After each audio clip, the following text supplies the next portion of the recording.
All right, let's just jump right in. The Sophists. I mean, for most of us, that word itself kind of has a negative ring to it, right? You think of a clever trickster or someone who plays with words. But were they really just philosophical con artists? Or were they actually these revolutionary teachers way ahead of their time? That's the big puzzle we're going to try and piece together. And for centuries, this was pretty much the final word on them. I mean, this is a huge critique coming from Aristotle, one of the absolute giants of philosophy.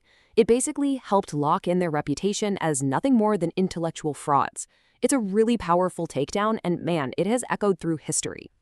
But, is that really the whole picture?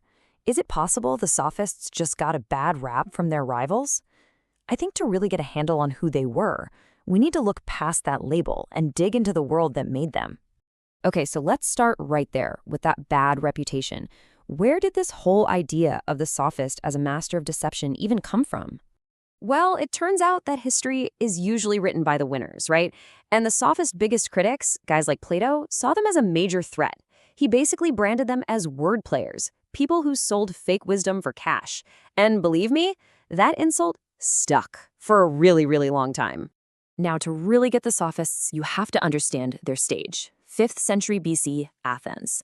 And this wasn't just any old city. It was a place that was completely changing, just buzzing with new ideas.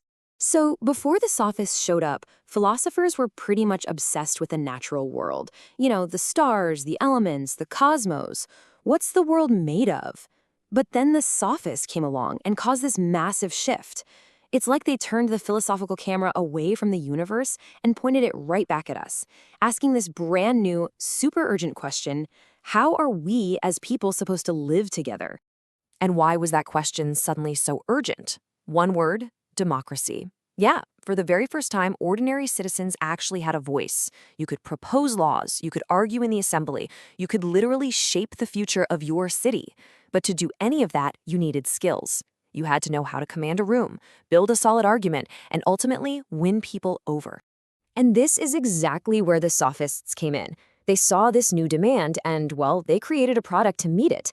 They basically became the first professional teachers, selling this toolkit that was perfectly designed for success in this new democratic world. So, what exactly was in this toolkit? Well, these were the core subjects. You had rhetoric, the art of building a convincing case, oratory, so you could deliver it with style and confidence, and dialectic, which is that crucial skill of just taking apart your opponent's argument piece by piece. Look, these weren't abstract theories. These were practical weapons for the political battlefield. And this led to a true revolution. The sophists did something that was totally unheard of. They charged money for their lessons. Now, this completely scandalized the traditional aristocrats who believed that virtue, or arete, was something you were just born with. The sophists came along and said, no way. Virtue is a set of skills, and we can teach them to anyone who's willing to pay. They essentially democratized excellence. But this is what led to their most controversial claim. See, they weren't just teaching you how to present the truth effectively. They were teaching the art of winning. The goal was persuasion itself. And that meant, in theory, you could take a weak or maybe even a totally false position and make it sound completely convincing. And for their critics, this was all the proof they needed that these guys cared absolutely nothing for the truth. And this idea of not really caring about a single, capital T, truth, that wasn't just some side effect of their teaching method. No, it was at the absolute core of their philosophy. Which brings us to their most radical and maybe their most challenging idea. Check out this famous line from the leading sophist, a guy named Protagoras. Man is the measure of all things. I mean, wow. That is one of the most revolutionary statements in all of Western thought. What it means is that there's no external or divine or absolute ruler to measure what's true or good. The only measuring stick is us, humanity. This whole idea has a name. It's called relativism. And it's the belief that truth isn't some fixed thing out there. What's right, what's true, what's just, it all depends on your perspective, your culture, your community. This was like a philosophical earthquake that just shook the very foundations of Greek tradition.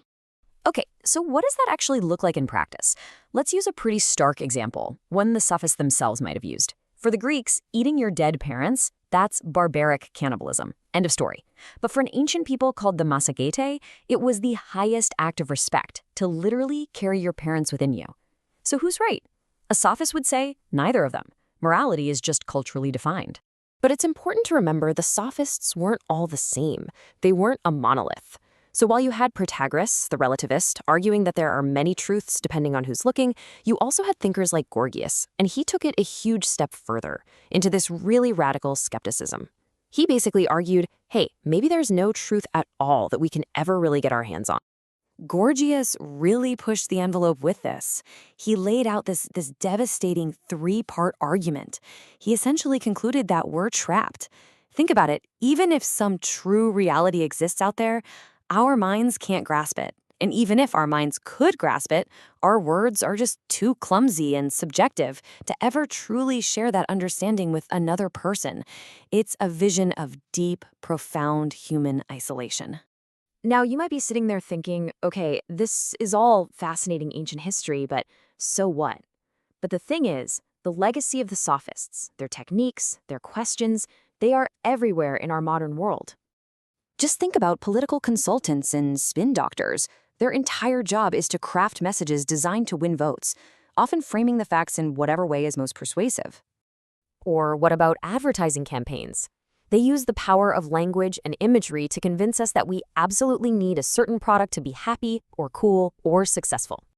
And then, of course, you have courtroom lawyers.